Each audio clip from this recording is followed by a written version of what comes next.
Assalamualaikum Bu Caca. Waalaikumsalam. Sehat hari ini? Alhamdulillah sehat. Oke.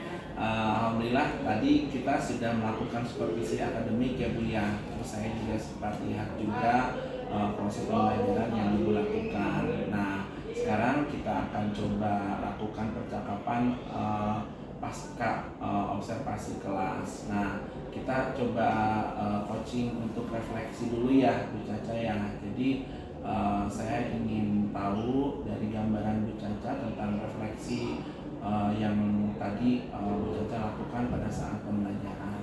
Jadi tadi saya mempersiapkan anak dengan cara mendengar kabarnya. Habis itu saya juga mengabsen anak-anak apakah ada yang tidak hadir. Ya alhamdulillah kan tadi hadir semua. Terus juga saya menjelaskan mengenai materi Undang-Undang Dasar 45 dengan menggunakan metode media pembelajaran yaitu PPT. Setelah itu kan setelah saya menjelaskan, saya memberikan tugas kepada anak. Namun memang agak berbeda dengan kalau kemarin kan ada pertanyaan-pertanyaan, karena tadi saya lihat banyak anak yang tidak tahu mengenai amandemen. Akhirnya saya memberikan tugas mengenai amandemen.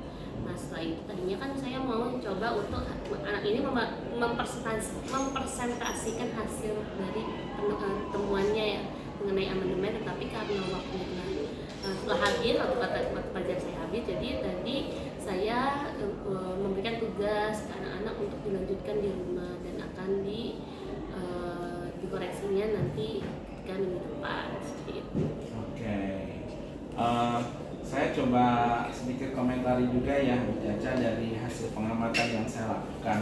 Kalau menurut saya sih dengan tanpa persiapan seperti itu Bu Caca mengajar cukup baik gitu. Jadi di awal Bu Caca sudah menjelaskan dulu tujuan pembelajaran apa nih yang harus kita lakukan. Kemudian juga di persepsinya menanyakan kabar tentang keadaan anak-anak. Berarti kan di situ sudah mencoba untuk mempersiapkan anak-anak supaya siap belajar dengan ibu gitu. Itu udah bagus loh Bu gitu. Terus juga tadi juga ngasih motivasi ya yang tentang nilai ya. Jadi jangan apa tadi kalau nilainya kecil jangan putus asa.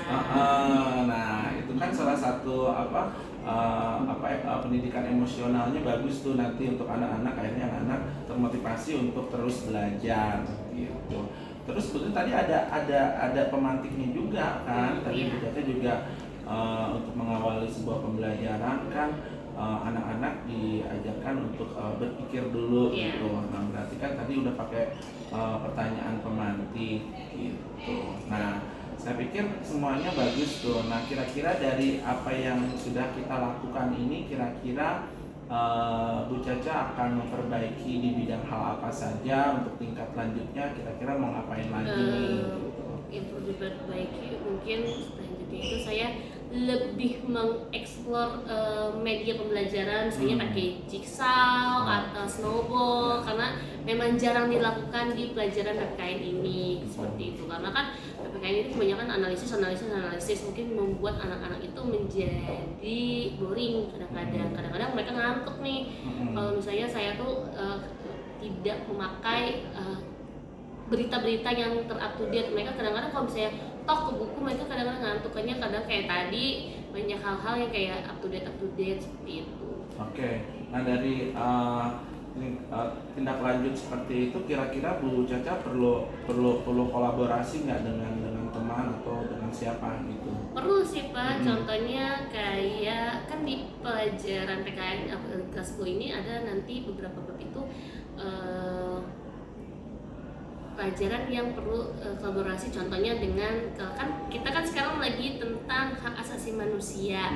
Bisa aja saya berkolaborasi dengan guru agama nih, guru kan bisa tentang keagamaan, tentang keakhlakan dan lainnya seperti itu. Oke.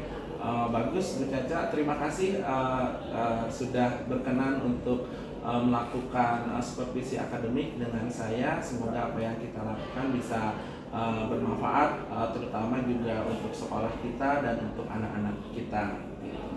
Makasih ya Bu Caca. Terima kasih Mas Setia. Sehat selalu.